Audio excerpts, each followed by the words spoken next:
Dame un segundo. Dale por este ¿Listo? lado. A ver, denle.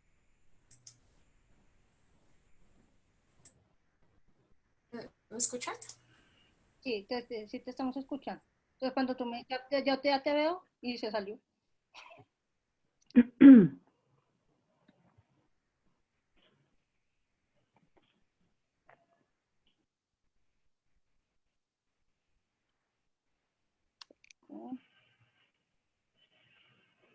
Prende la cámara, Vanessa.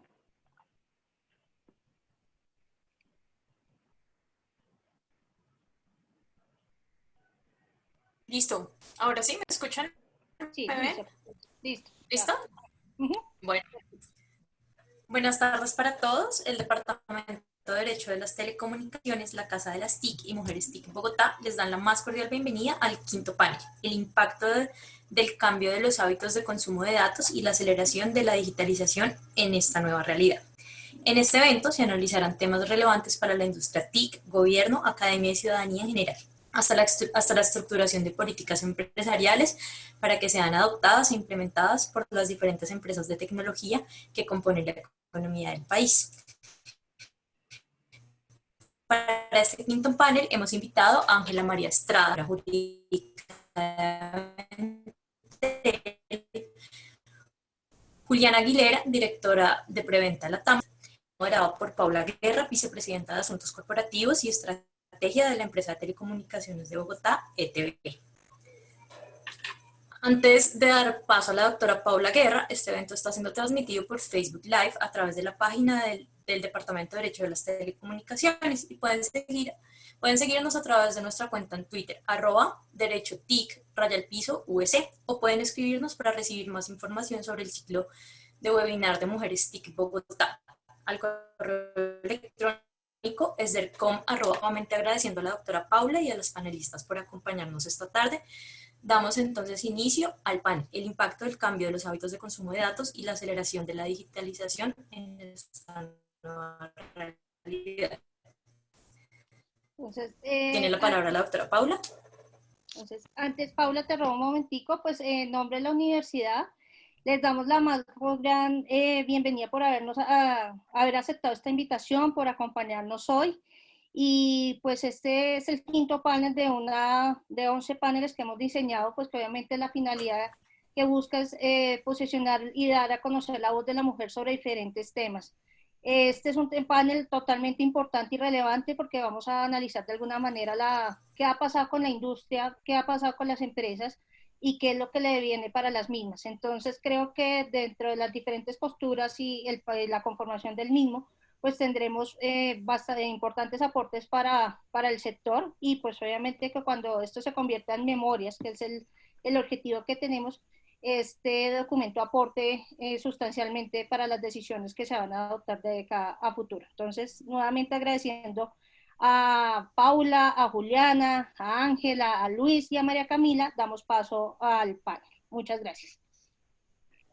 Gracias Vanessa y gracias Sandra, bienvenidos todos y muchísimas gracias a todos los que nos están acompañando en este panel. Y para comenzar quisiera presentarle a nuestros importantes panelistas, a cada uno de ustedes para que los conozcan un poco más. Comenzamos con Juliana Aguilera, directora de Ingeniería Preventa de Ribbon Comunicaciones. Ella es ingeniera electrónica con un posgrado en gerencia de mercadeo y máster en administración de empresas, con 15 años de experiencia en la industria de telecomunicaciones y ha trabajado en compañías proveedoras de tecnología, prestadoras de servicio y ha realizado consultorías técnicas especializadas en diseño y despliegue de redes de telecomunicaciones. Tenemos también a María Camila Galvis, abogada y especialista en gestión y regulación de nuevas tecnologías de la Universidad Externado de Colombia, la Casa de las TIC y de las Mujeres TIC. Se especializa también en Derecho de la Competencia de la Pontificia Universidad Javeriana y tiene experiencia en regulación de servicios de telecomunicaciones y televisión, contratación, negociación, investigación y derechos de usuarios. Actualmente es la directora legal de Avantel. Tenemos también el gusto de contar con Ángela Estrada, abogada de la Universidad Externado de Colombia, especialista en Derecho Público de esa misma universidad. Tiene una maestría en Derecho Público de la Universidad Complutense de Madrid con conocimientos y experiencia en servicios públicos y servicios de TIC en especial, con gran capacidad de comunicación y liderazgo. Y finalmente, para cerrar este maravilloso panel, tenemos el gusto de contar con un hombre espectacular, Luis Betancourt Correa, abogado y especialista en ciencias socioeconómicas de la Universidad Javeriana, con estudios en técnicas de negociación y resolución de conflictos en Harvard Law School, en desarrollo gerencial y mercadeo bursátil de la Universidad de los Andes. Tiene más de 22 años de experiencia, ha tenido posiciones relevantes como vicepresidente comercial de Huawei, vicepresidente de Empresas y Gobiernos de ETB, y actualmente es consultor permanente del CEO de Azteca Comunicaciones en proyectos estratégicos de TIC, y hasta hace poco asesor del Ministerio de las TIC en temas de economía digital. Está además casado con Adriana Medina, con 2 hijas, Manuela y Luciana. Y esto es muy importante porque precisamente Luis es de esos hombres que amamos y que adoramos en Mujeres TIC Bogotá, porque son nuestros compañeros, son de esos hombres que queremos destacar porque nos apoyan, nos ayudan a conseguir los objetivos y realmente valoran este rol de la mujer que es tan importante. Y te agradecemos mucho, Luis, que nos acompañes, y estamos muy complacidos de iniciar este panel el día de hoy. Y para entrar en materia, bueno, recordemos que el 11 de marzo de este año la Organización Mundial de la Salud declaró la situación de pandemia mundial como consecuencia del coronavirus, y el día siguiente, el 12 de marzo, se declara la emergencia sanitaria por causa de coronavirus en Colombia. Y eso hace que se adopten varias medidas que se han ido prorrogando hasta el 30 de noviembre, muchas de ellas. Y definitivamente este tema de la pandemia ha sido un fenómeno vivo, en evolución. Todavía no conocemos sus consecuencias definitivas, y ha sido absolutamente un fenómeno de disrupción en términos de aceleración y transformación digital. Nos ha cambiado las tendencias, no tenemos ningún precedente, y ha sido además un laboratorio del consumo de los datos y de las telecomunicaciones, porque este confinamiento y este aislamiento que hemos vivido pues nos ha permitido explorar muchas alternativas diferentes: el trabajo en casa, el estudio en casa, la distracción en casa, y el consumo de datos definitivamente ha roto todos los paradigmas anteriores. Tanto así que todos los operadores se tuvieron que adaptar a esta nueva situación, a adaptar su infraestructura. El Internet, según las cifras de nuestro sector, creció en ese primer mes un 40%, en ese primer mes de cuarentena. Entonces viene la primera pregunta para que comencemos a oír a nuestros panelistas. ¿Cómo ha aumentado el tráfico de Internet en los proveedores de redes y servicios de telecomunicaciones durante la pandemia? ¿Y qué opinan de la neutralidad de Internet en estos procesos de aumento del tráfico? Comencemos. Juli, comienza, por favor. Perfecto, Paula, muchas gracias primero por invitarme a este panel. Y bueno, buenas tardes a todos. Efectivamente, como ya lo mencionaba Paula, pues vimos un aumento en la capacidad de Internet muy relevante en el primer mes de marzo, con un pico del 38%, y después pues hemos visto que se ha mantenido, digamos, no con un aumento tan relevante como ese inicial, pero sin embargo se ha mantenido, digamos, un alto aumento en el consumo. Vemos también que han cambiado, digamos, los hábitos de consumo de los usuarios. Pues, digamos, muchos de los servicios de entretenimiento que se tenían, de salir a un restaurante, digamos, del servicio de entretenimiento normal de la gente, se reemplazó por servicios de entretenimiento digitales, con lo cual, pues, se aumentó el consumo, por ejemplo, en gaming, en todos los servicios de video, videoconferencias, no solo, digamos, en el tema de teletrabajo, sino también mucha gente que hace videollamadas con la familia, con los amigos, y todo esto, pues, al final es representado en ancho de banda y más consumo. Entonces, esto inicialmente pues representó, digamos, un reto importante para los operadores en términos de infraestructura, en términos de despliegue de mayor capacidad. Digamos, las redes de alguna manera respondieron porque pues tienen, digamos, unos anchos de banda determinados que permiten, digamos, un aumento en el consumo. Sin embargo, pues fue todo un reto para los operadores ampliar canales internacionales, en algunos casos incluso desplegar nueva infraestructura, y pues esto, digamos, que creo que fue lo más fuerte a nivel de los operadores. Esto, digamos, respecto a la neutralidad de Internet, pues considero que tiene como 2 ángulos, ¿no? Uno, por el lado de los operadores, que finalmente, una vez despliegan esta capacidad, que digamos que es como una autopista donde todos usamos servicios, contenido y demás, pues al final la infraestructura, el mantenimiento y el despliegue es de los operadores. pero digamos, muchos actores, por ejemplo, de contenido y demás, pues usan esta infraestructura sin que los operadores realmente puedan lucrarse de alguna manera de este contenido. Pero por otro lado vemos el tema de libertad de uso de Internet, ¿no? De libertad de los datos, de la libertad de consumo, de contenido, y pues de garantizar, digamos, unos temas de competencia equitativos. Entonces, digamos que viendo como estos dos contrastes, considero, digamos, que la segunda es más relevante en términos, digamos, de garantizar equidad a partir del acceso y de la conectividad. Entonces, creo que, digamos, que mantener la neutralidad de Internet es muy relevante, más en estos tiempos donde vemos que la brecha digital se convierte casi que en una brecha social. Entonces, pues digamos que considero que es una oportunidad también para los operadores para reinventarse, para generar nuevos contenidos, para, digamos, apoyar a los usuarios en este camino hacia lo digital. También, digamos, en temas de compartir infraestructura, pues vemos que son nuevas tendencias que se están dando. Digamos, en temas de 5G se habla mucho de incluso compartir la infraestructura a nivel de la RAN, a nivel del transporte. Entonces, creo que son modelos de negocio que les va a permitir a los operadores agregar valor para sus clientes y pues acompañarnos, digamos, en todo este camino que nos lleva a toda esta transformación digital. Gracias, Juli. María Camila, cuéntanos, ¿tú qué opinas? Bueno, muy alineado a lo que dice Juli. Bueno, pero primero saludo, no va a ser tan grosera. Buenas tardes a todos.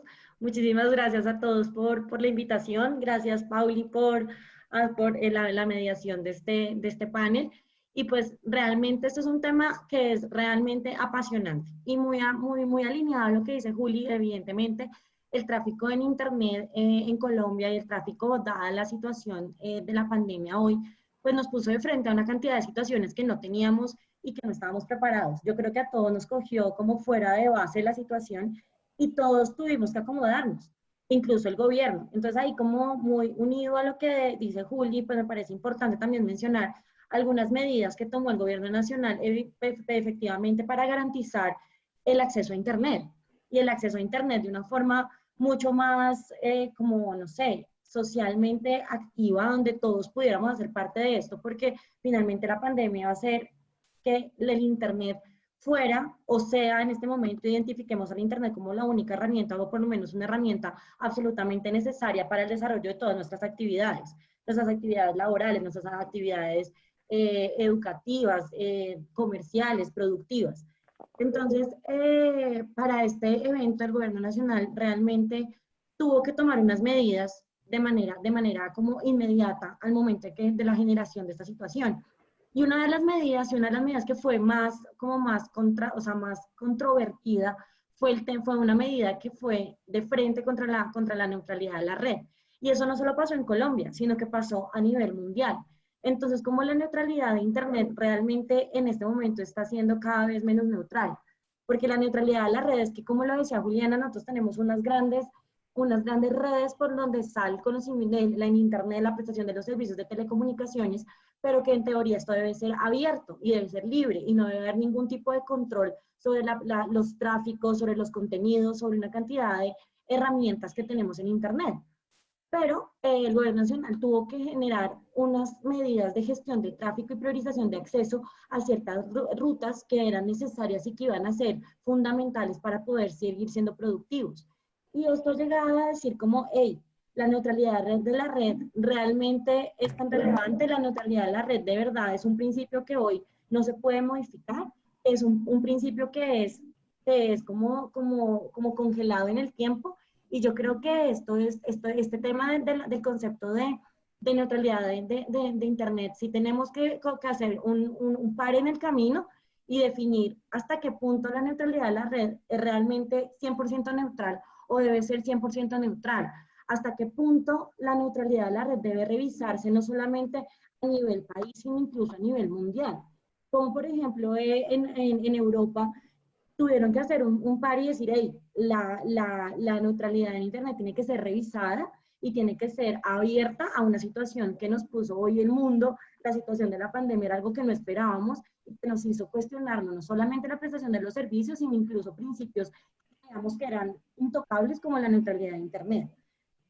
Adicional a esto, me parece que el tema de la pandemia también generó muchos inconvenientes y muchas dudas de la competencia. de la canalización de la inversión, de cómo hago yo para garantizar que el 100% de la población mundial tenga acceso a Internet como una herramienta necesaria para el acceso, para comunicarnos, para trabajar, para estudiar. Entonces creo que esto es un reto para, por ejemplo, los proveedores de contenidos. Cómo entran aquí a hablar los proveedores de contenido frente a los proveedores de redes y servicios y frente a la neutralidad, la neutralidad de Internet. O sea, esto nos puso y nos enfrentó realmente a una situación que hoy teníamos y que evidentemente tenemos que replantear y que tenemos que evaluar frente a una situación que nos movió el piso y que nos puso en un estado completamente diferente que no esperábamos vivir. Claro que sí, gracias María Camila. Ángela, ¿qué nos puedes decir tú? Estás en silencio. Sucede como siempre. Sí, estás practicando, no pasa nada. Bueno, muchas gracias a todos, a ustedes, más que a mis compañeras de panel, a mis amigas y a estos nuevos amigos que con ocasiones de panel hemos adquirido. Muchas gracias a la Universidad Externa de Colombia en generar estos espacios. La verdad es que nos permite a todos estar conectados y hablar en un mismo lenguaje. Bueno, pues sobre el tema y la pregunta en particular, pues en los días previos al confinamiento leía en una parte que los supermercados pues tuvieron que gestionar la demanda disparada de ciertos productos de primera necesidad. Pero luego, días posteriores, fue el turno de las empresas de telecomunicaciones las que registraron un aumento exponencial en el nivel de tráfico. La CRC lo has venido revisando y midiendo desde que inició la pandemia y cada 15 días saca un reporte de gestión de tráfico y cómo se ha manejado el tráfico del Internet. Y como lo decía Paula, al principio tuvimos un aumento casi del 40% del tráfico en comparación con los meses de febrero y de enero de este mismo año. Pero eso se ha ido estabilizando y ya pues poco a poco el tráfico se ha venido gestionando, pues bien podemos decirlo. La CRC también registra que el mayor tráfico se genera desde las 6 de la tarde y las 11 de la noche. Y tan es así que en ocasión a esto, pues el gobierno nacional, el Ministerio TIC, expidió el decreto 464 del 2020, en donde fija condiciones para gestionar el tráfico del Internet. ¿Y esto qué es? Lo que decía Cami, es ir en contra del principio de neutralidad de Internet que está definido en una ley y que con esto pues hay una excepción frente a esa gestión. Esto, como lo dijeron mis compañeras, no sucedió solo aquí en Colombia, sino en todo el mundo, en países de Europa. Los operadores de telecomunicaciones deberían informar a sus autoridades regulatorias que iban a gestionar el tráfico. Tan es así que países como Francia, Alemania, Holanda, comunicaron en la Comisión Europea su intención de que operadores de contenido como Netflix y YouTube pasaran sus contenidos en la transmisión de sus contenidos se fuera a través del sistema estándar y no la alta definición. Y eso hizo que en gestión de tráfico en esta época pues rindiera cierto efecto frente a que no hubiese congestión de tráfico.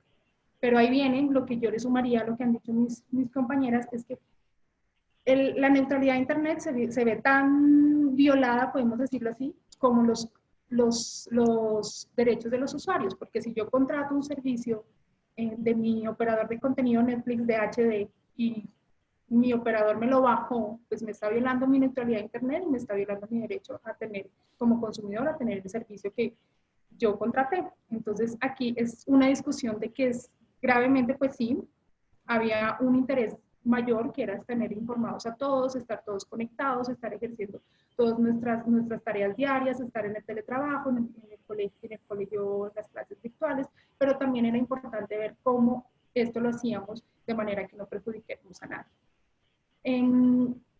En países europeos, por eso decía, lo tenían que informar y la autoridad reguladora lo decía y lo miraba cómo lo hacía.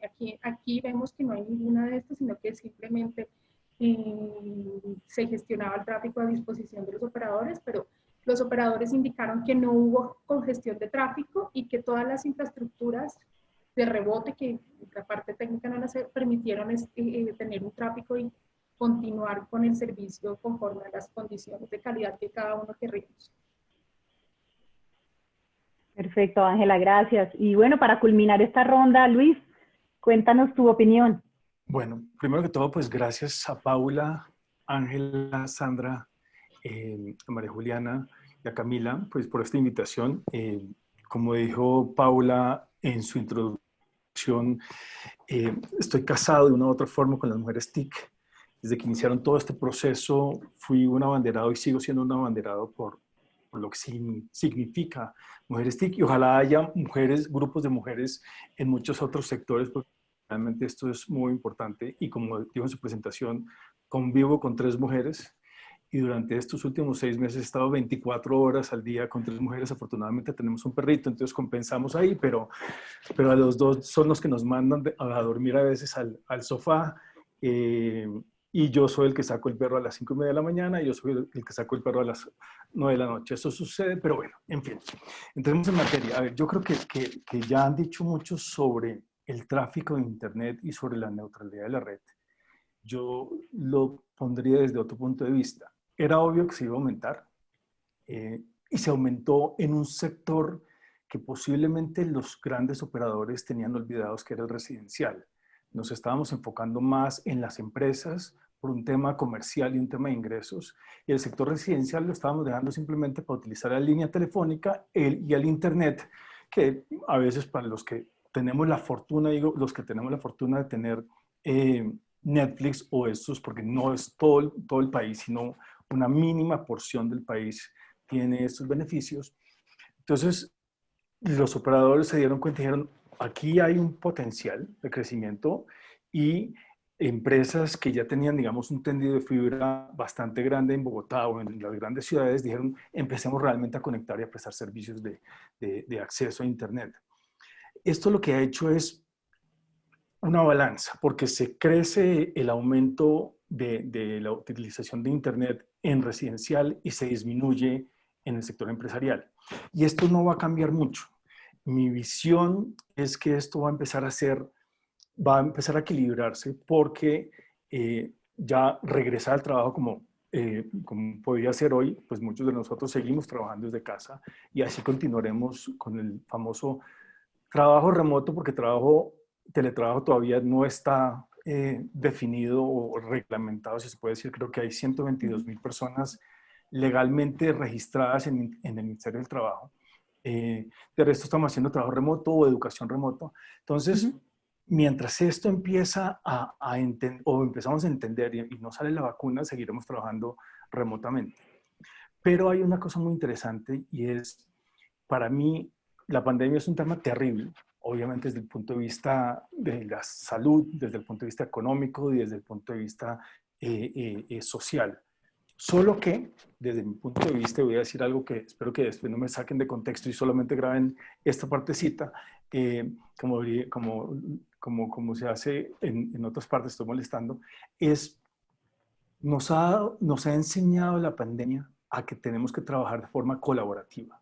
Bien lo decían ahora, que en Europa, por temas de neutralidad en la red, entonces le dijeron a empresas como Netflix, usted tiene que reducir la calidad para que todos tengamos. No, aquí lo que yo estoy diciendo es, tenemos que empezar a trabajar el operador, el generador de contenido, el de televisión, el de radio y todas las empresas, para poder decir, ¿qué le vamos a ofrecer a cada uno de los ciudadanos? Y si en este momento tenemos un déficit de más del 50% de conectividad en el país, que yo creo que es un porcentaje un poquito superior, pero siempre hemos hablado del 50%, cuando tengamos que conectar a todo el país.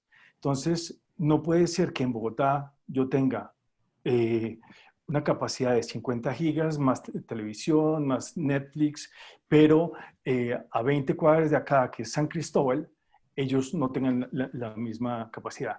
La señora que, yo les conté esto hace unos días, la señora que viene muy amablemente a mi casa o nos ayudaba pues hasta que volvamos otra vez al tema de la pandemia, ella nos decía que con su celular, cuando hablamos con ella, sus 2 hijos hacen la tarea en el celular.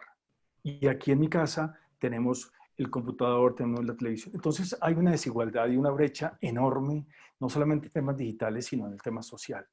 Entonces, el tráfico se tendrá que seguir incrementando, por un lado. Dos, estamos en las pruebas del 5G y cuando 5G estamos empezando a hablar de temas de ciudades inteligentes, estamos empezando a hablar de telemedicina. Hasta ahora en temas de telemedicina lo único que tenemos es la historia clínica digital, de eso no tenemos nada más, pero cuando esto empiece a funcionar, ¿qué le vamos a decir a los Netflix que no... que su contenido lo sigan reduciendo, o le vamos a decir, señores, durante tal y tal hora no vamos a utilizar, no sé, para hacer teletrabajo o trabajo remoto porque los hospitales van a estar llenos? No, yo creo que acá tenemos que de verdad empezar o sea, lo que nos ha enseñado la pandemia es que tenemos que trabajar de forma colaborativa y entender hacia dónde vamos.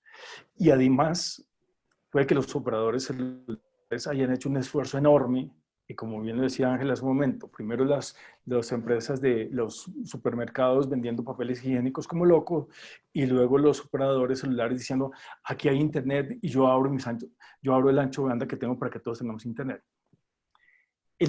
La gran ventaja es que nos hizo darnos cuenta, tanto a los operadores como a los usuarios, que de verdad tenemos que tener el ancho de banda específico para poder manejar el tráfico constante y que todos en Colombia podamos estar comunicados. No puede ser que la señora que hace ruanas en Boyacá no pueda ofrecer sus productos al exterior, y cuando va alguien con una ruana al exterior le dicen que dónde compró esa manta tan bonita. Esa señora tiene todo el derecho de ofrecer sus productos en el exterior desde su casa en Nopsa, Boyacá. Entonces, siento que es un tema que la pandemia nos va a despertar y que va a hacer que todos trabajemos de forma colaborativa. Gracias, Luis. Sí, tienes toda la razón. Y continuando, pues vemos que es en el marco de esta pandemia donde nos enfrentamos a un momento de crisis impresionante a todo nivel. Y es precisamente en los momentos de crisis donde aflora el compromiso de las compañías. Ahora que está tan en boga este tema del propósito, de trascender, que las empresas no se queden haciendo lo mínimo. Y desde Mujeres TIC Bogotá nos ha preocupado muchísimo que durante esta pandemia el rol de la mujer ha sido golpeado fundamentalmente. Desde el inicio del aislamiento hemos seguido muy de cerca los números de la línea 155, que es esta línea que brinda orientación a las mujeres víctimas de la violencia a nivel nacional, y hemos visto que se duplicó el número de llamadas atendidas cada día durante el aislamiento. También hemos consultado a la Secretaría de la Mujer y según sus datos, desde que inició esta pandemia, la línea Púrpura, que es quien brinda la orientación psicosocial a mujeres víctimas de la violencia, ha registrado 3 veces más llamadas y mensajes de WhatsApp que las que recibía previo a la cuarentena. Y en general, si vemos más allá de nuestras fronteras, en Europa, por ejemplo, los servicios de emergencia aumentaron hasta un 60% las llamadas de mujeres víctimas de violencia doméstica. Y estas son cifras también de la OMS.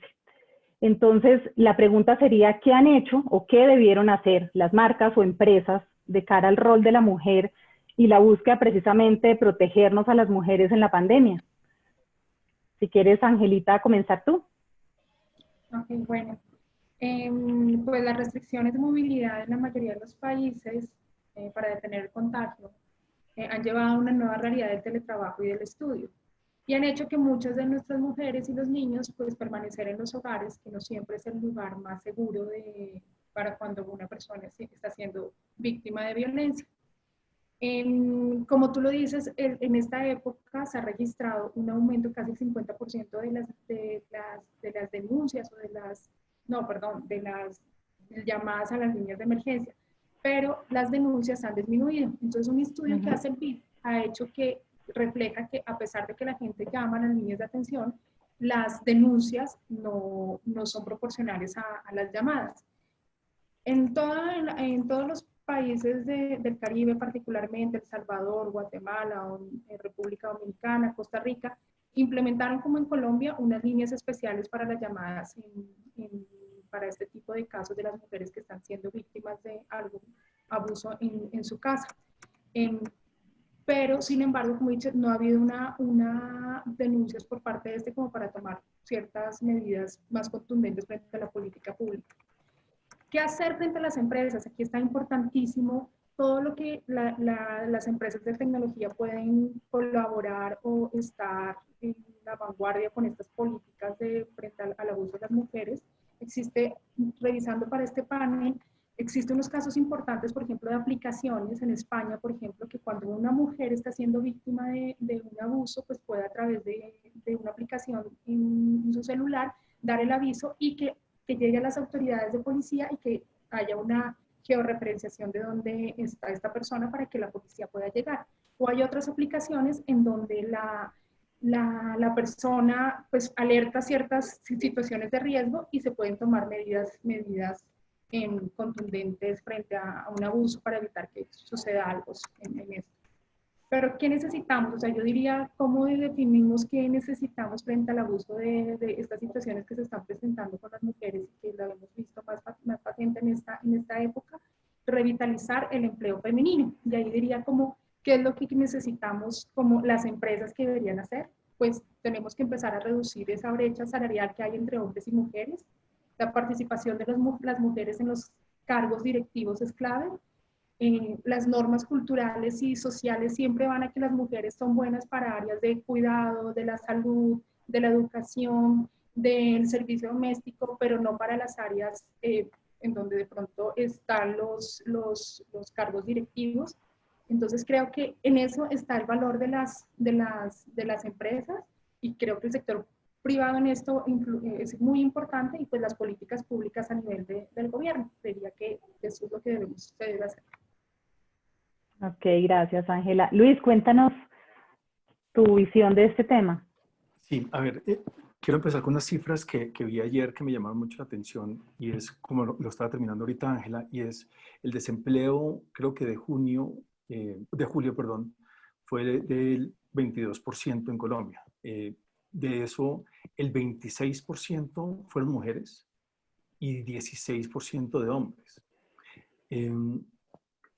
Trataron de hablar no entendí muy bien cuáles eran los sectores, pero me puse a mirar en el mundo por qué hay tanto desempleo de las mujeres, sobre todo ahora durante la pandemia. Y bien lo decía Ángela, es porque la gran mayoría de las mujeres que están contratadas están en ciertos sectores que han sido muy sensibles a la pandemia, como puede ser el de hostelería, es decir, hoteles, el tema de restaurantes, el tema de atención, que no tienen una presencia, o sea, todo lo que tiene que ver con turismo es donde más mujeres hay y obviamente se genera ese desempleo. Entonces, y creo que lo hablábamos la semana pasada con ustedes, algo me ha llamado la atención a mí que me parece supremamente discriminatorio, es el tema de las cuotas. Si bien se adelanta, yo no sé si utilizar bien la palabra adelantar, porque también me parece discriminatorio porque no se debe adelantar. Es un derecho adquirido y simplemente todos estamos en igualdad de condiciones, pero las cuotas que hay para trabajar, para los ministerios y todo eso, se cumplen como, es que me falta alguien, entonces no podemos mover y podemos poner a esta persona, si hay más mujeres porque son muy buenas en lo que están haciendo, pues entonces los hombres van a saltar y si pongo más hombres, entonces los mujeres van a saltar. No, esto debería ser libres, punto. Y tantas mujeres presidentas, tantas mujeres en juntas directivas, tantas mujeres vicepresidentes o tantas mujeres como hombres haciendo las labores que tienen que hacer. Y cada uno es bueno en lo que es. Y eso es lo que debemos resaltar. Pero para hablar del tema de la pandemia, me puse a investigar en estos días cuáles marcas, no solamente el sector TIC, han hecho algo a favor de prevenir el maltrato o la violencia hacia la mujer. No he visto ninguna. No he visto ninguna. No quiero criticar, pero ninguna ha salido a decir, ninguna empresa, ninguna marca de ningún sector en Colombia ha salido a decir: oiga, protejamos a las mujeres, protejamos a sus hijas, protejamos a sus esposas, protejamos a sus novias. No, eso simplemente se da por hecho. Pero además, ¿qué está pasando? Y Ángela bien lo decía ahorita, las estadísticas han venido disminuyendo, es porque cuando se llama a una de estas líneas, la línea púrpura o se llama al CAI, ellos no tienen tiempo. O señora, ¿sabe qué? Estamos muy ocupados porque se robaron una bicicleta. O señora, ¿sabe qué? Es que hay unas personas que están sin mascarilla andando por la calle. En fin, Entonces, las personas, como cuando a uno lo roban en la calle, dicen, yo para qué voy a poner el denuncio si va a ser una pérdida de tiempo.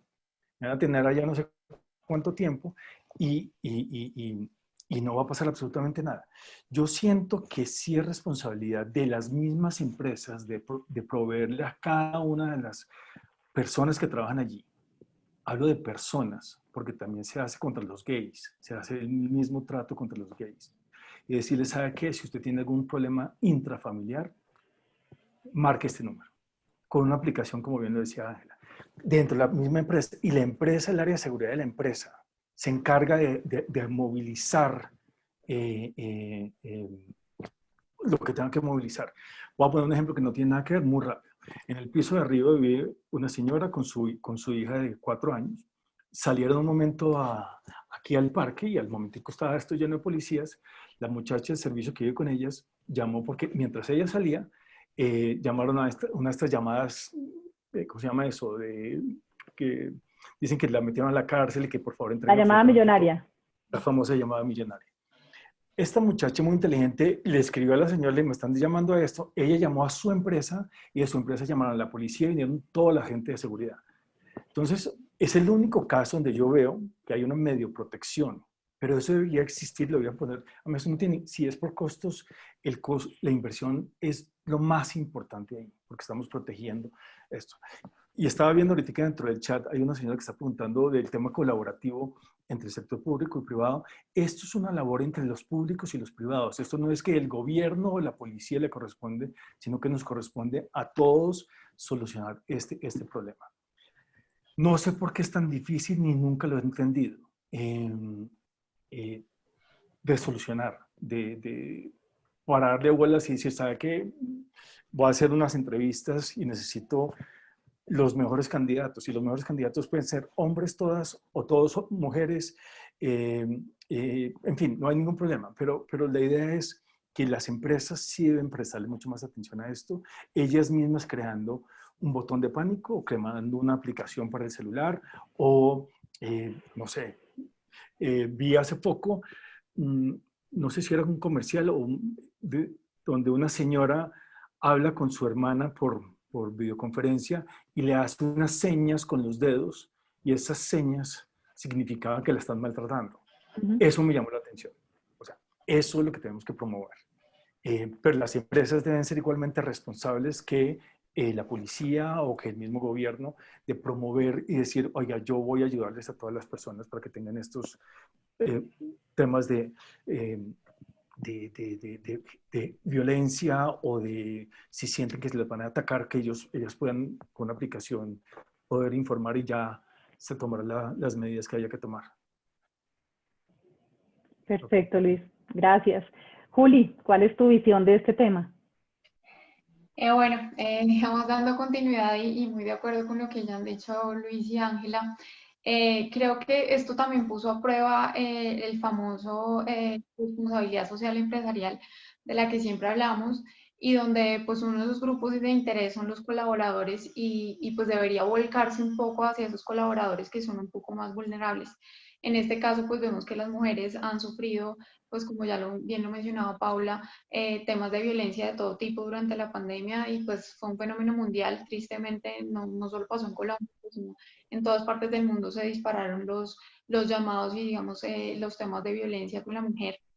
Y efectivamente me puse a pensar, bueno, ¿y qué pasa con las empresas? O sea, ¿cuántas empresas tienen, digamos, una línea de acción o una línea en talento humano que le permita a una empleada que está siendo vulnerada en su casa denunciar? Y realmente son muy pocas o creo que no hay, realmente no existe como esa responsabilidad de la empresa en ese sentido. Entonces sí creo que tener este tipo, pues digamos, como de líneas de comunicación de las empresas sería súper relevante, que pudieran dar algún acompañamiento psicológico y demás digamos, desde la empresa como tal.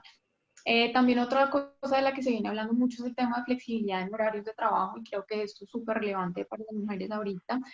Ya lo mencionaban, digamos, uno de los fenómenos que vimos durante esta pandemia, pues fue, digamos, la carga laboral, cómo se incrementó para la mujer y tiene que ver con que, digamos, en el mundo en general, la mujer ocupa más horas, de 2 a 3 veces en tiempo, digamos, en temas de labores del hogar que los hombres.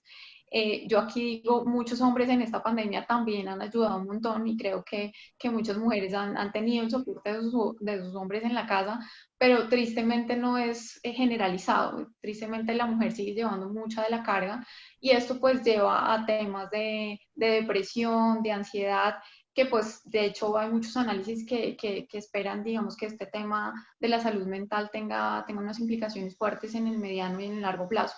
Entonces creo que las empresas con este tema de flexibilizar los horarios laborales y al menos permitir, digamos, que se libere un poco de esta carga que ya estamos teniendo, puede ser, digamos, una línea que puede finalmente impactar.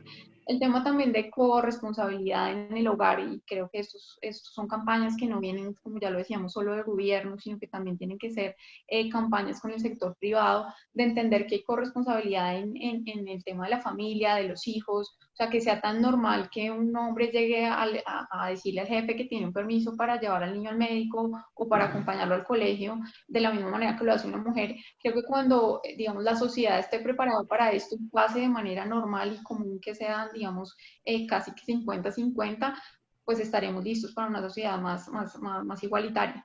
También ya lo mencionaba Ángela, pues el tema de fortalecer la participación de la mujer en sectores menos vulnerables.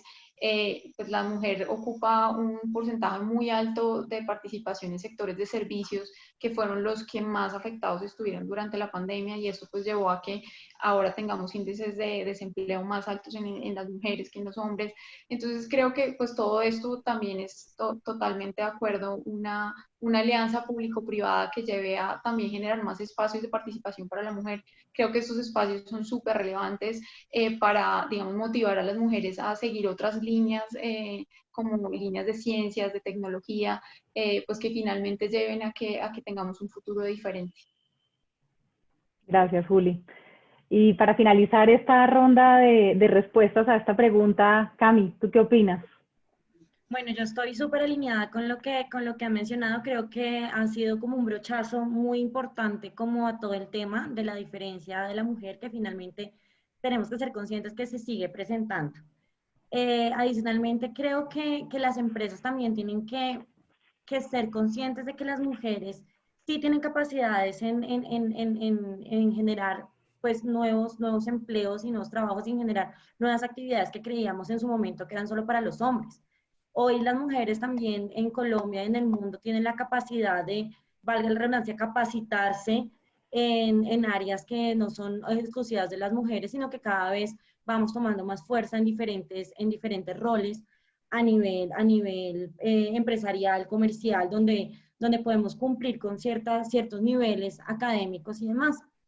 Pero un tema que me parece súper importante y que creo que faltó, fue el único pedacito que faltó ahondar, es el tema de la salud mental. O sea, la salud mental de las mujeres es un tema que siempre he pensado que la salud física es muy importante, pero la salud mental de las mujeres y pues de todos, de las mujeres y hombres, es un punto que tiene que tener la mayor relevancia. Con este tema del teletrabajo, primero, muchas mujeres no pueden teletrabajar por las funciones o por los cargos que ya vienen cumpliendo.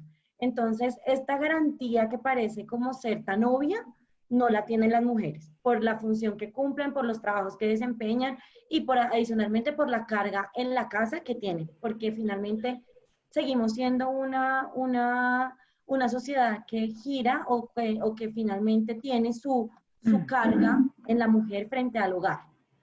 Esto ha generado que obviamente el rol de las mujeres, si bien ya lo tenían, ya las mujeres eran mamás, eran ejecutivas, eran trabajadoras, eran hermanas, eran amigas, hoy lo son, pero encerradas. Entonces, ¿hasta qué punto estamos teniendo en cuenta a la cuidadora? ¿En qué momento estamos teniendo en cuenta a esa persona que tiene que ser, que hace los alimentos, que cuida a la familia, que cuida a los hijos, que se volvió profesora? ¿Cómo estamos haciendo ese seguimiento? Y las empresas, ¿qué están haciendo frente a lo que decía Juliana, por ejemplo, la flexibilización de los horarios? Con el teletrabajo ya asumimos que somos 24/7 y los líderes de nuestras empresas no entienden que finalmente en el teletrabajo también hay que tener unos tiempos. hay que tener unos tiempos de las clases de los niños, hay que tener unos tiempos del desayuno, hay que tener, y no debería ser porque pues obviamente pues también los hombres tendrían que participar, pero hay que tener en cuenta que el rol de la mujer es un rol que es cultural y socialmente diferente y que como tal tiene que ser protegido. Entonces sí creo que el reto es tanto para las empresas como para el Estado, como para nosotros mismos como sociedad y como cultura. Que nos parezca que es maravilloso las cuotas, eso a mí me parece lo más discriminatorio del mundo. Que uno tenga que luchar por una brecha salarial, es que somos personas, o sea, nosotros y nosotras tenemos las mismas capacidades y por las funciones que cumplimos necesitamos los mismos derechos. Que la flexibilización laboral no es solamente para las mujeres, debe ser para todos, pero teniendo en cuenta el rol específico que cumple la mujer en una cultura y una sociedad como la nuestra. De acuerdo, tal cual. Y pues como hemos visto, definitivamente sin las TIC esto no hubiera podido ser, porque las TIC se volvieron más que antes un habilitador de todos los procesos productivos y sociales en nuestro país y en el mundo entero. Incluso los servicios de telecomunicaciones en Colombia fueron declarados como de carácter esencial, así como el postal y el de radiodifusión sonora, a través del decreto 464 de 2020. Y un servicio del que también hemos hablado es el de televisión, que también ha sido protagonista de esta pandemia. Hemos revisado información de IVOPE y los colombianos estamos viendo más de 1 hora en promedio al día frente a lo que veíamos antes de empezar el confinamiento. Y si nos vamos a cifras de Ofcom, también podemos ver que el tiempo en pantalla de televisión en el Reino Unido, por ejemplo, pasó a incrementarse en 34 minutos en 2019 a 1 hora y 11 minutos durante el confinamiento. Definitivamente esto nos lleva a pensar, bueno, ¿cuáles son y cuáles creen ustedes que han sido los sectores o actividades económicas que de mejor manera han tenido un proceso de digitalización y cuáles creen que son los sectores que se deberían priorizar en sus proyectos de digitalización? Comencemos con Luis. Bueno, a ver, en Colombia yo diría que son pocos los que han, digamos, aprovechado este proceso para adelantar su digitalización o su transformación digital. Yo he venido escribiendo en los últimos 6 meses desde que empezó la pandemia sobre el tema, que además es un tema que siento que tenemos que transformarnos todos y la transformación digital inicia con uno mismo, luego con el equipo de trabajo de uno, luego la cultura organizacional y luego sí pensemos en esas herramientas tecnológicas porque mal haremos, y ya hemos tenido experiencias en el pasado cuando las empresas empezaron a hablar casi en el 2000 de los CRMs y hacían unas inversiones enormes y cuando tenían su CRM instalado decían, esto no sirve para nada. Y no servía para nada porque la gente no sabía para qué servía esa herramienta. Y así nos ha pasado con mucho. Ahora estamos entendiendo. Y yo veo que ha habido empresas o entidades, digamos sectores más que entidades. Uno de ellos es el sector de las TIC. Obviamente que entendió muy temprano que es un proceso de transformación digital. Y empezó a transformar sus procesos y a que su gente fuera lo suficientemente madura digitalmente hablando. Que eso es algo supremamente importante. Porque es que la madurez digital no es solamente desde el trabajador, sino desde sus clientes, sus proveedores y todo ese grupo de interés o stakeholders, como dicen por ahí, que realmente sean digitales para que la empresa pueda ser digital y ofrecer servicios digitales. Entonces yo diría en primer lugar, las que más, digamos, han aprovechado han sido las empresas de telecomunicaciones o las TIC en general. Luego diría la banca en una menor porción. Y digo en menor porción es porque hemos visto a veces en un cuello de botella, si queremos hacer una transacción por internet, porque los canales se cayeron, porque algo, entonces, digamos, ha sido como en menor medida la banca. Luego seguiría, yo creo que el sector retail, pero del sector retail voy a hablar solamente de las grandes.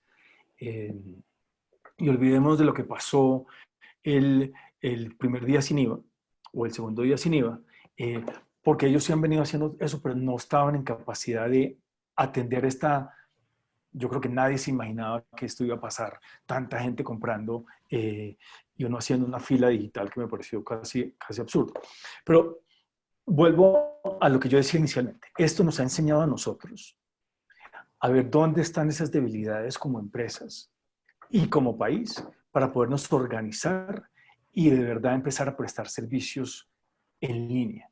Y servicios en línea es servicios a la ciudadanía en línea, como gobierno, servicios desde las alcaldías a cada uno de los habitantes o ciudadanos, servicios desde las empresas.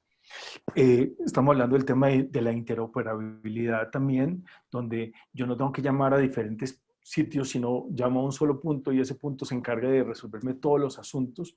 Entonces, hacia allá vamos y yo veo que hay una gran oportunidad, como tú bien lo decías, Paula, hace un momento, que todas estas crisis, como decían los chinos, las crisis traen oportunidades.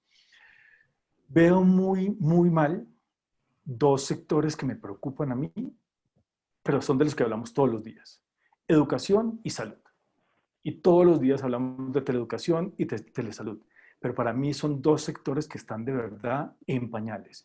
No estoy criticando a los médicos, que para mí son unos héroes, ni estoy criticando a los profesores o maestras, que son unas heroínas, pero increíble. Yo le explicaba a mi hija de 13 años lo que significa para un profesor o una profesora prepararse para que los 25 niños que tenga al frente o el número que tenga al frente de verdad estén concentrados poniéndole atención y preparando su clase, no simplemente que llegó y se sentó en una pantalla y empezó a hablar de cualquier tema. Hay que prepararse.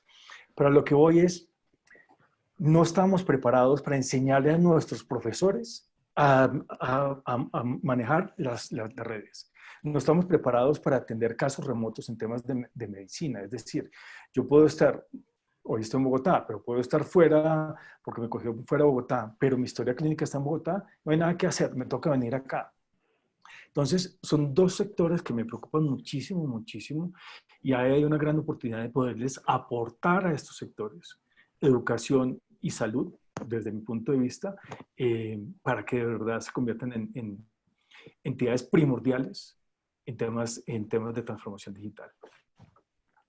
Gracias, Luis. Ángela, ¿qué opinas tú de este tema? Bueno, coincido con Luis que los sectores que más han sabido aprovechar esta oportunidad que nos ha dado de la pandemia, independientemente de los efectos negativos que ha tenido en la salud, es el sector del comercio electrónico. Nos hemos dado cuenta de que podemos obtener nuestras necesidades, satisfacer nuestras necesidades y la obtención de los bienes que necesitamos a través de una aplicación o a través de solicitar en internet y mañana lo tienes. Entonces ha sido una oportunidad. Mercado Libre registraba alzas en sus consumos pues, importantes. Y otro sector que creemos que se ha adaptado bastante bien, porque el riesgo de acudir a un banco es bastante grande, pues es el sector financiero. Creo que esos sectores han sido bastante inteligentes en adaptar políticas de digitalización, importantísimas para los bienes que representan cada uno de ellos. Y creería que las oportunidades de mejora, sin duda, yo coincido también con Luis, que está en la educación y en la medicina. Hablaba con mi hermana médica y me decía, mira, estoy haciendo telemedicina y para mí es satisfactorio poder atender a una persona que está muy alejada de cualquier casco urbano que pueda recibir una consulta. O sea, creo que eso nos cierra unas brechas sociales y hace presencia del Estado en todo el territorio nacional. Es importantísimo reforzar todo el tema de telemedicina. No necesita tener una especialista en cada rincón del país y tenemos conectividad para llegar con políticas de telemedicina. Y nada que decir con la educación. La educación cierra brechas de todo tipo. Yo creo que si todos accedemos a la educación, claramente vamos a tener un desarrollo de país integral. Entonces, la educación, tristemente, ahora que estoy en el sector educativo, veo casos en donde los niños no han podido acceder a un equipo, porque aparte de no tener conectividad, nos falta equipos, no tienen equipos de celulares ni un computador para poder recibir sus clases virtuales. Lo que hacen es a través de unas guías poniendo en riesgo su propia salud. Esas son las oportunidades que esto es lo que nos permite ver hasta dónde podemos llegar y qué realmente es lo que se debe valorar en el país. De acuerdo, Ángela. Gracias, Cami. ¿Tú qué opinas? Pues bueno, siguiendo muy la línea de Angelita y de Luis, creo que el tema de la educación es gravísimo. Mi mamá siempre estaba en el sector de la educación y ella me decía que esto ha sido un proceso de improvisación absurdo, porque lamentablemente nosotros no hemos sido conscientes de que la educación es un derecho y que como derecho debemos garantizarlo en todos los rincones del país. Y vino la pandemia y nos dimos cuenta que además nunca ha sido un derecho. Y ahorita se vuelve más evidente por las diferencias de las capacidades, de los equipos. Los colegios no tienen la capacidad, los profesores no tienen conectividad, los niños en los lugares más recónditos no tienen conectividad, no pueden acceder a su derecho de la educación. Todo esto ha sido una improvisación que, como han podido, les han dado, pero realmente en la actualidad, sí, en su momento era tan difícil acceder a la educación, pues con estas situaciones de diferencia, de marginalidad tecnológica y de la brecha digital, que además todos conocemos acá, pues se ha puesto en evidencia que nosotros no garantizamos la educación y no garantizamos una educación de calidad a nuestros niños y niñas a nivel nacional. Por otro lado, también las universidades han generado y se han evidenciado, incluso las universidades públicas, que las personas no pueden acceder a sus servicios, no pueden acceder y por eso la deserción, tanto escolar como universitaria, ha incrementado. Se han presentado proyectos y propuestas de que se les dé algún tipo de aporte a las personas de las universidades públicas y tampoco se ha logrado porque finalmente no estamos preparados. El Estado no está preparado y tampoco le da la importancia a este tipo de derechos como lo es la salud y la educación y que han sido los realmente afectados. De otro lado, y ya yéndonos como a lo que ahorita mencionaban, que el comercio electrónico y el e-commerce se ha incrementado, considero que a nivel Colombia todos los sectores económicos se han visto obligados a hacer cambios sustanciales en las formas de la prestación de sus servicios. Y pues todos han hecho todos los actores que hacen parte de la cadena productiva se han visto obligados a hacer cambios en sus modelos de negocios o por lo menos en el procedimiento para cumplir las necesidades productivas y llegar a sus usuarios o a sus clientes. Sin embargo, la verdad me generó mucha inquietud revisando el COMPES de comercio electrónico. Y llegar a estas cifras es terrible. En 2018 tuvimos una apropiación tecnológica cercana al 17%. Hoy los pequeños empresarios, que son los que representan el 90% de la producción y la generación de empleo, solo un 13% hizo modificación en las acciones para virtualizar sus procesos, mientras que las empresas grandes hicieron un 76%, con miras a modificar, pues obviamente, sus procesos. Esto nos lleva a concluir que todavía incluso nuestras pequeñas y medianas empresas no han hecho una modificación. O sea, realmente los que pudieron hacer una apropiación y una modificación en la virtualización de sus procesos fueron las empresas grandes. Las pequeñas y medianas empresas, por el costo, por el desconocimiento, por la falta de apropiación, no han hecho modificaciones sustanciales en la virtualización. Entonces, esto lleva también a otra brecha, que es la brecha dentro de la misma industria. Entonces, como las grandes empresas no perdieron o no se desestabilizaron por esta situación, pero como las pequeñas y las medianas empresas sí han visto un impacto y obviamente esto reduce. Además, nos vamos a otro derecho, al derecho al trabajo. ¿Por qué? Porque entonces, cuando tenemos el 90%, que es lo que las medianas y las pequeñas empresas no pudieron y se vieron impactadísimas, pues ¿qué hacen? Terminan contratos. Entonces, esto es un impacto altísimo que de pronto las grandes empresas no lo vieron tan de frente porque tienen una apropiación un poco más cercana y porque tienen los medios también económicos para implementar la digitalización en sus procesos.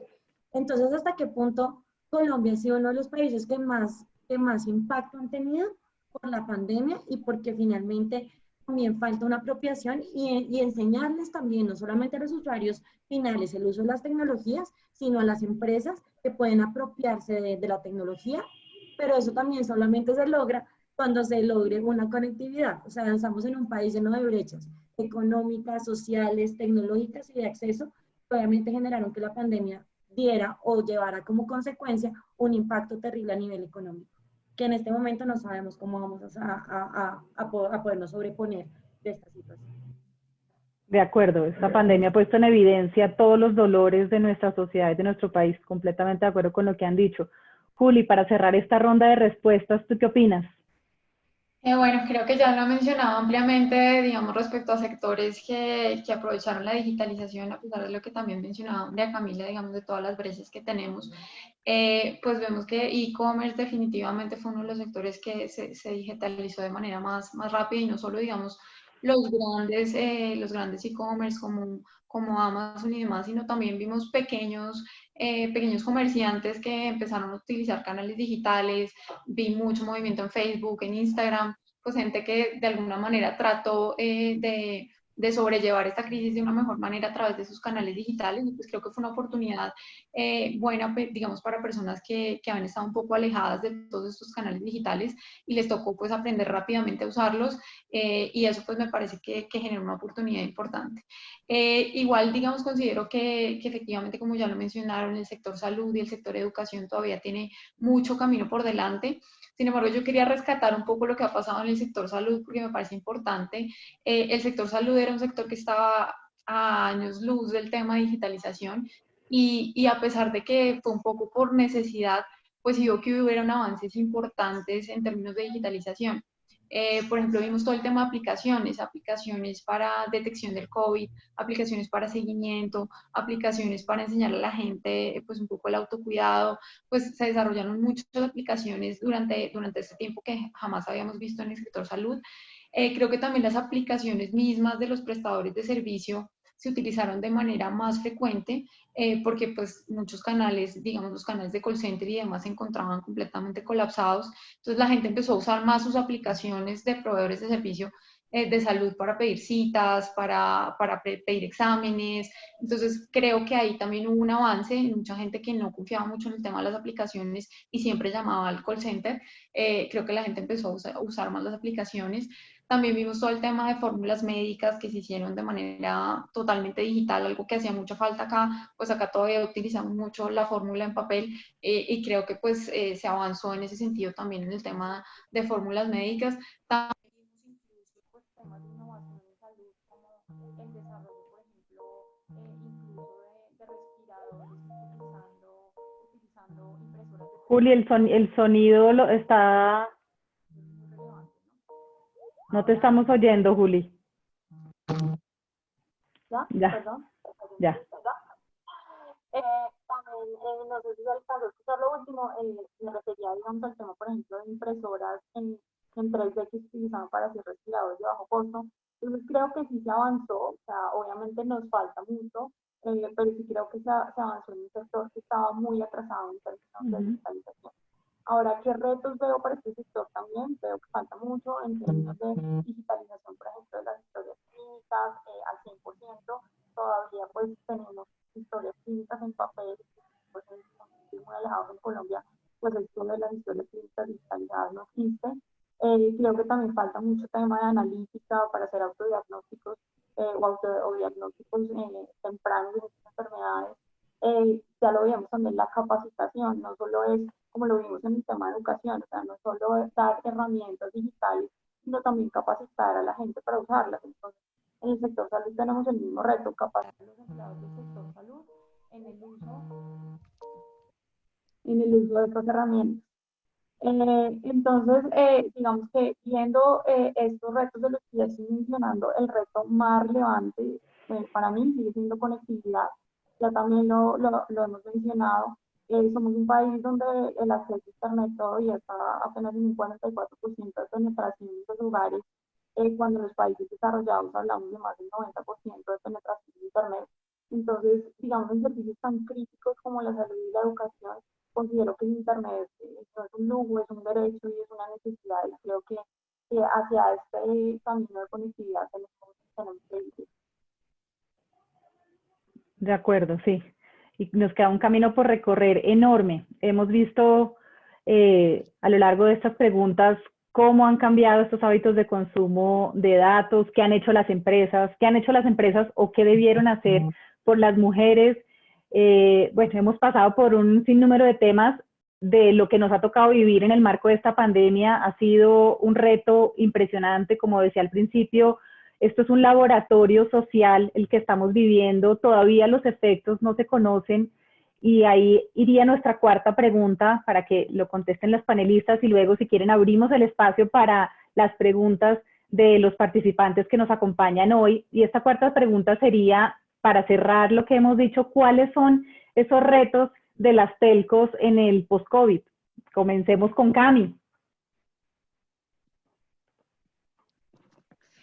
Bueno, pues primero creo que lo primero que tenemos que decir al contestar esta pregunta que planteas, Pauli, es que tenemos que ser unos convencidos de que este tema de la nueva normalidad llegó para quedarse. O sea, esto es un tema que no va a ser de pasar la pandemia y entonces todos volvemos a la oficina. Creo que en algún momento lo decía Luis, en algún momento del panel lo decía Luis. O sea, esto es una situación que llegó para quedarse y que además que llegó para enseñarnos a todos que la nueva normalidad está muy alineada a la digitalización, la producción digital y el trabajo en casa. Es más común de lo que pensamos quedarnos en casa trabajando, ser conscientes que desde la casa podemos ser absolutamente productivos, y adicionalmente las empresas de diferentes sectores, incluyendo el sector de las TIC, vio que finalmente el trabajo en casa y el trabajo pues, de manera virtual pues representa una forma de trabajar que genera productividad y que incluso puede reducir los costos. Nos dimos cuenta que podemos hacer muchísimas actividades que ni pensábamos que podamos hacer de manera virtual, las podemos hacer de manera virtual, pero también, como ya lo habíamos dicho, también se puso en evidencia una cantidad de situaciones de la realidad que tenemos que comenzar a trabajar. Y como proveedores de telecomunicaciones y ya reconociendo a las tecnologías del Internet como una necesidad y como una necesidad básica como para poder llegar al cumplimiento de otros derechos fundamentales como salud, educación, yo sí creo que lo que tenemos que hacer es como una política pública dirigida a la conectividad, al despliegue de infraestructura, al uso eficiente de la infraestructura. ¿Para qué? Para llegar a todos esos lugares recónditos que no tienen acceso a Internet y que finalmente sí lo estamos viendo como una necesidad y que ya en este momento tiene que ser ofrecido y garantizado ese acceso a las nuevas tecnologías a todas las personas a nivel nacional y a todas las personas en cualquier calidad, ya sea como estudiante, como trabajador, como empresario. O sea, considero que ya la brecha digital tiene que ser menor y que en tanto el Estado como las empresas prestadoras de este tipo de servicios, entendidos como servicios públicos, debe ser como la bandera. Yo creo que la conectividad y el despliegue de infraestructura va a ser como la guía o la hoja de ruta que tenemos que comenzar a marcar para solucionar todos estos inconvenientes y para reducir estas brechas que tanto le costaron al país y que tanto le ha costado a nuestros ciudadanos. De acuerdo, claro que sí. Luis, ¿qué nos quieres contar al respecto? ¿Cómo lo ves tú? A ver, yo siento que, como lo he venido diciendo a lo largo de esta charla, las oportunidades son enormes. Y algo que las empresas del sector TIC tienen que empezar a dejar de pensar, ojo, que estoy diciendo, dejar de pensar en voz y en datos. Porque estamos en una pelea constante entre todos los operadores peleando por voz y por datos. Mientras hay una variedad muy amplia de servicios. Estamos atrasados, por ejemplo, en temas de inteligencia artificial y blockchain y transformación digital, y supuestamente ya hay COMPES desde el 2019. El Plan Nacional de Desarrollo habló de transformación digital, de ciudades inteligentes y de regular las empresas de economía solidaria en mayo de este año, y estamos en septiembre.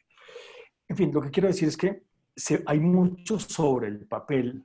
Y soy abogado, pero los abogados nos encanta escribir y escribir y escribir, pero escribir constantemente y llenarnos de leyes, pero al final del día no sabemos por dónde empezar. Y hay algo que nos está olvidando y que no hemos hablado acá, y es mi pasión por el servicio. Para mí, si no hay servicio, no hay nada. Puede haber legislación, conectividad, blockchain, transformación digital, todo el mundo trabajando en casa felices, la gente feliz, no hay violencia intrafamiliar ni nada, pero si no hay servicio, no hay nada. Y el servicio al cliente es el único diferenciador que hay entre una empresa y otra, porque al final del día todos son productos y servicios similares, con características similares, pero hay algo que los diferencia y es la forma como de verdad las empresas entienden al usuario, las empresas y el gobierno. El gobierno entiende a sus ciudadanos y las empresas entienden a sus usuarios o sus clientes. Entonces, ese es el gran reto de las empresas de telecomunicaciones. Y no simplemente decir, es que yo ya la instalé y como dice un gran amigo mío al que quiero mucho, es como las empresas de seguros. Las empresas de seguros le venden a uno el seguro y lo llaman 15 días antes de que se venza la póliza, pero durante ese año no lo han llamado. Y al año siguiente, en el mes 11 y medio, vuelven a llamarlo a decirle, recordamos, pero no pasa nada durante ese año. Es decir, no es importante el cliente. Simplemente estoy generando una facturación. Y ese es el gran reto que tienen las empresas de telecomunicaciones hoy en día. Todo el sector TIC, no solamente telecomunicaciones, las de tecnología, los BPO, todos los que arman, digamos, están dentro de este entorno de las TIC, es cómo entiendo yo a mis clientes. Hemos hablado de las necesidades de los profesores, hemos hablado de las necesidades de los alumnos, hemos hablado de las necesidades de los médicos, hemos hablado de las necesidades de los jueces, de los abogados, de la costurera, de la señora del aseo, de la señora que nos sirve los tintos, del señor que nos abre la puerta cada vez que entramos a las oficinas y nos saluda, o el portero que hay en cada uno de nuestros apartamentos, del mismo agricultor. El agricultor ni siquiera lo tenemos dentro de la cadena productiva en mente. Nosotros vamos al supermercado y compramos y decimos, esta papa está mala, es que tal almacén es que es malo. Pero un señor o una señora detrás de eso que hizo todo un proceso de cultivar esa papa, de hacer que llegara a nuestras manos. Y pasó por muchas manos para que nosotros al final del día no la comieran. Pero no hay un proceso de servicio. Y servicio no es solamente hacia el cliente, es servicio hacia el proveedor, es servicio hacia la comunidad. Aquí hablamos ahora del tema de responsabilidad social empresarial. Vuelvo, cuestiono. ¿Cuál responsabilidad social? ¿Ir y sembrar arbolitos? Muy bonito. No, es ¿qué estamos haciendo nosotros como empresarios por la gente en general? Yo puedo salir a decir, es que hoy sembramos, o sea, mi empresa este año sembró 100.000 árboles, pero es un árbol en diferentes regiones de Colombia. No creamos un ecosistema donde se están, por ejemplo, si nos vamos al Meta, donde han arrasado con toda esta cantidad de árboles y toda la parte de los llanos orientales, ahí es donde las empresas pueden estar. Entonces, decir, ¿sabe qué? Yo estoy creando esto porque estoy creando un ecosistema y estoy protegiendo el medio ambiente. Pero a su vez estoy educando a los hijos de mis empleados, les estoy ayudando con unas becas. Estoy capacitando y formando para que las mujeres que recién ingresan a trabajar en puestos de logística o administrativos, que tengan poder decir, esta señora tiene unas competencias comerciales increíbles y la voy a ir llevando hacia allá porque el día de mañana quiero que esté en un puesto de dirección. No, entra es el que tenga el título de la Universidad X, Y, Z al de la dirección, pero no nos importa eso. Por eso digo que el servicio al cliente es un tema diferenciador y que realmente las empresas TIC de todo el sector como tal tienen una gran oportunidad de empezar a pensar en el cliente. Y el cliente somos todos, los empleados, los que estamos al otro lado, el gobierno y la comunidad en general. Entonces, y puedo seguir hablando de blockchain, inteligencia artificial y todo eso, pero si no entendemos las necesidades de las personas, no vamos a hacer absolutamente nada. Muchas gracias. Tal cual, Luis. Concuerdo contigo. Ángela, ¿tú qué opinas? Bueno, yo también quería que lo que le corresponde ahora a las empresas de tecnología y en general de telecomunicaciones, y hablando de cuáles los retos sobre digitalización y lo que necesitamos en el país, es dar ese contenido social a lo que se están haciendo. No solo pensar en el contenido comercial, sino en el contenido social. Si para llegar al pueblo más lejano de Nariño, en la costa, la única forma es a través de un celular, una señal a través móvil, pues lleguemos allá sin pensar cuál va a ser el rendimiento económico o que también nos va a ir comercialmente. O sea, yo creo que esta época y esta pandemia nos ha permitido decir que todos tenemos que colaborar y la presencialidad de una de estas empresas de tecnología y de telecomunicaciones en esos pueblos tan alejados es muy valiosa y en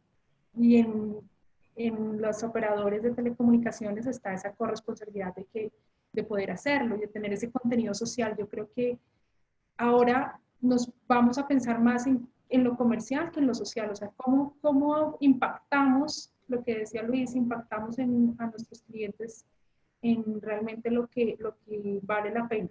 O sea, eso creería yo que es lo importante. Claramente, pues ahí habrá inversiones que tendrán que hacer los operadores fuertes, inversiones también en ciberseguridad, porque ahora todo el tema del comercio electrónico, de todo el tema de que estemos aquí comunicados y que estemos hablando, nos permite tener o que nos garanticen ciertas condiciones de seguridad y de ciberseguridad. Creería que muchas cosas tendrían que hacer los operadores de telecomunicaciones, pero yo me iría por el impacto social de lo que de aquí en adelante harán, lo más importante. Qué interesante, ¿no? Ver todas las miradas, la conectividad, el servicio al cliente, el enfoque social. Juli, para cerrar esta ronda de respuestas a nuestra última pregunta y antes de pasar en el último momento que tenemos para compartir en este panel, ¿qué nos quieres contar sobre esta pregunta? ¿Cómo lo ves tú? Bueno, pues igual siguiendo con lo que ya ha mencionado María Camila, Luis y Ángela, pues digamos se vienen grandes retos en temas de infraestructura, pues seguimos necesitando más ancho de banda para nuevas aplicaciones. Digamos en Colombia también tenemos una brecha en términos de conectividad de banda ancha. Pues digamos desde el 2019 ya es considerada una banda ancha desde 25 megabits por segundo en adelante.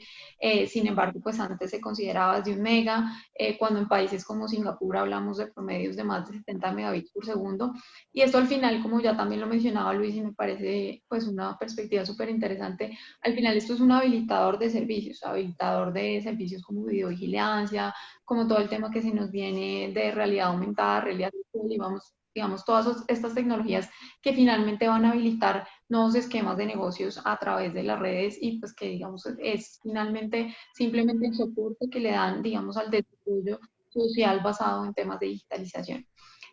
Otra cosa pues, que ya también mencionó Ángela es el tema de ciberseguridad. Creo que es un tema que también ha aumentado de manera dramática en las redes. Digamos, leía y casi se aumentó un 200% del año pasado a este año todos los ataques de denegación de servicio.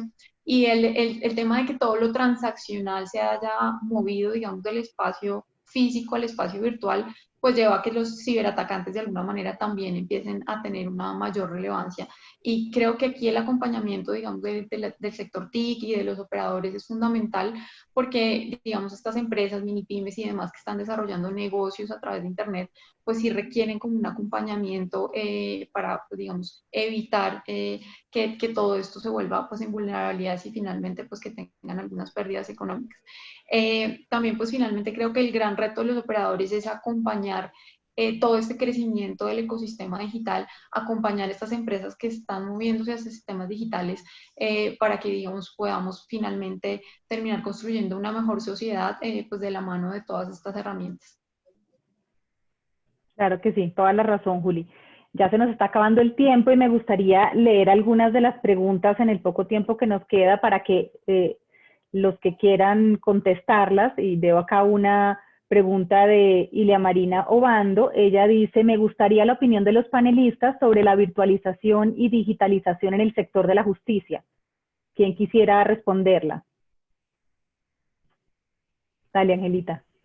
Bueno, no, muy apropiada. Escuchaba una conferencia del presidente, no me acuerdo, un magistrado de la Corte Constitucional, y ellos decían que ellos hablaban hace un año, decían, bueno, y cuando digitalicemos el expediente, y lo veían tan lejano, y ahora decía, y nos tocó porque nos tocó ahora, y si bien no estamos digitalizando así, ya estamos en un proceso de digitalización. Entiendo que ya hay bastantes iniciativas sobre este particular. El BID está financiando un proceso de digitalización de la justicia y del expediente electrónico. Creo que es lo principal, o sea, la política de cero papel. Y ya varias entidades están coordinadas para digitalizar el expediente judicial. En una conferencia que estuve estaba la DIAN para que todos los trámites también de la DIAN puedan, si la sección cuarta del Consejo de Estado necesita alguna prueba de la DIAN, pues que eso ya sea virtual, todo virtual.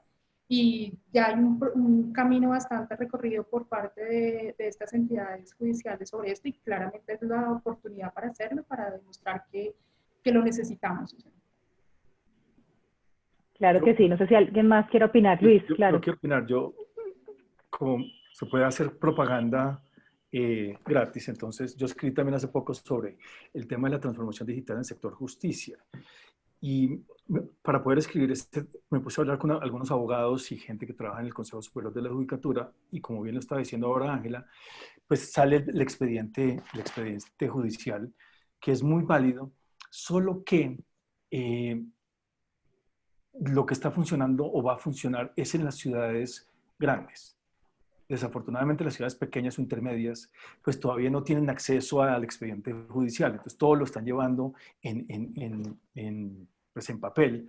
O lo que me estaban contando es que estaban tomando foto a los folios, y esas fotos pues las van guardando, y lo que esto estaba generando es que la capacidad de los computadores pues se estaba llenando, porque obviamente eso ocupó mucho espacio. Pero para mí es un tema fundamental que, y contestándole a Ilia su pregunta, que es muy válida, además de que ella es una gran abogada, es algo fundamental. Es decir, para el tema de transparencia y con el blockchain, y no me voy a hablar en temas técnicos, lo que es la protección de datos, lo que es saber que no se puede manipular un expediente desde que se van armando las pruebas, armando la protección de todos los expedientes sería fundamental. Va a ser mucho más ágil los procesos, va a tener mucho más tranquilidad, tanto una parte como la otra puede ser consultada por las partes desde donde esté. Es decir, ¿no? Yo soy abogado, aunque no ejerzo, pero estoy en el chat de mis amigos de la universidad, y muchos están enloquecidos porque el expediente se quedó en el juzgado y no lo pueden leer. En fin, es algo fundamental. Y entre los muchos servicios, pues yo hablaba inicialmente de educación, salud, pero el tema justicia, y sobre todo en un país donde hay una injusticia terrible, es fundamental la digitalización de la justicia. Y ahí hay una labor muy importante desde el punto de vista de soporte, no solamente técnico, sino de soporte educativo a los jueces, a las personas que trabajan en los juzgados y a los mismos abogados de parte de las empresas TIC.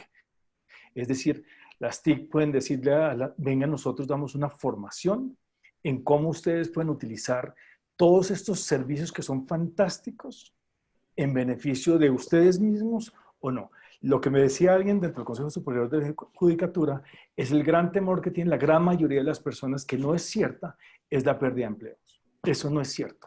Si uno mira las 4 revoluciones industriales que llevamos, se han destruido empleos, pero se han creado unos nuevos. Entonces vuelvo al mismo tema que decía anteriormente.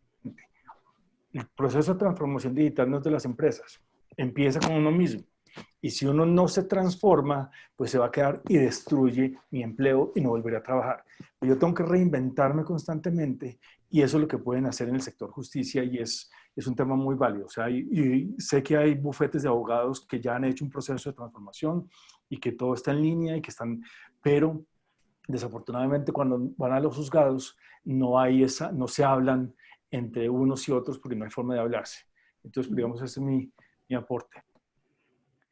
Ok, y ya para cerrar, una última pregunta para que del público que nos está viendo en este webinar, y hablando además del tema de los retos que ha presentado el sector salud, y como decía Luis, pues este es un tema de empoderarnos también los usuarios, ¿no? El reto no es solo de las empresas, de las entidades, de los sectores, sino de nosotros como generadores y usuarios de esto. Y Sonia García pregunta, ¿y las personas que también usan las aplicaciones médicas? No sé si alguna ha tenido esta experiencia o tiene alguna opinión sobre el tema. Juli. Bueno, pues digamos que ahí también hay un reto importante y es, digamos, vemos que como parte de todo este tema de la pandemia, y a mí me ha impresionado mucho que personas que normalmente no utilizaban las herramientas digitales se han ido familiarizando, personas, no sé, de tercera edad que ya hacen llamadas en Zoom, que digamos que manejan la tecnología y que antes no se habían interesado porque no habían tenido la necesidad. Creo que un poco pasó lo mismo con las aplicaciones en temas de salud. También fue un tema de necesidad, o sea, muchas líneas, digamos, de call center estaban un poco colapsadas por el tema de la pandemia como tal y la gente empezó a utilizar las aplicaciones. Sin embargo, siento que ahí también hay mucho por mejorar y hay un reto, digamos, de estos operadores de salud. Siempre hablamos de que los canales digitales pues son más eficientes también en costos para los operadores, con lo cual creo que también ese tema de educación al usuario para usar las aplicaciones también hace mucha falta. O sea, realmente no hay campañas directamente de cómo usar esas aplicaciones y de cómo hacerlo de manera eficiente. Siento que mucha gente las usó y que las usó de buena manera, sin embargo, pues estas aplicaciones puede que tengan servicios adicionales que la gente no usó porque simplemente desconoce. Entonces creo que aquí también tenemos un reto de educar a la gente que está entrando en este tema digital para que realmente haga un uso más eficiente de todas las aplicaciones que hay disponibles. Claro que sí, totalmente de acuerdo. Es un tema de educarnos. Bueno, ya llegamos al final de este webinar, de este panel que ha estado fantástico, súper interesante. Conocer la opinión de cada uno de ustedes, tan diferente desde las diferentes ópticas, ha sido maravilloso. Le agradecemos también a cada una de las personas que se han conectado, las preguntas, los aportes. Ha sido increíble. Gracias a la Universidad Externado de Colombia, la Casa de las TIC y de las Mujeres TIC. Y mil gracias a todos ustedes, a los organizadores, a quienes nos han apoyado, a los hombres que nos apoyan como Luis en este camino que no es fácil, pero que sentimos que estamos dejando una huella importante por nosotras, por nuestras amigas, mamás, hermanas, por nuestras hijas y por nuestros hijos, esposos, porque este mundo lo cambiamos no para las mujeres, sino para todos. Entonces, muchísimas gracias a todos. No sé, Sandrita, si quieres despedir o Vanessa para cerrar este panel, y de verdad mis mayores agradecimientos a cada uno de ustedes. Ha sido fantástico. Gracias. Bueno, Paula, muchas gracias. Gracias a todos por estar presentes. Los invitamos a participar en nuestro próximo panel y les deseamos una feliz noche. Muchas gracias. El próximo panel vamos a abordar un tema muy relevante para el sector, que es la política de Prevensic. Entonces, día jueves estaremos compartiendo la información del evento para que nos sigan en estos webinars, que ya estaremos en el 6º webinar. Entonces, a todos una feliz noche. Muchas gracias, que estén muy bien. Gracias. Feliz noche. Gracias. Gracias.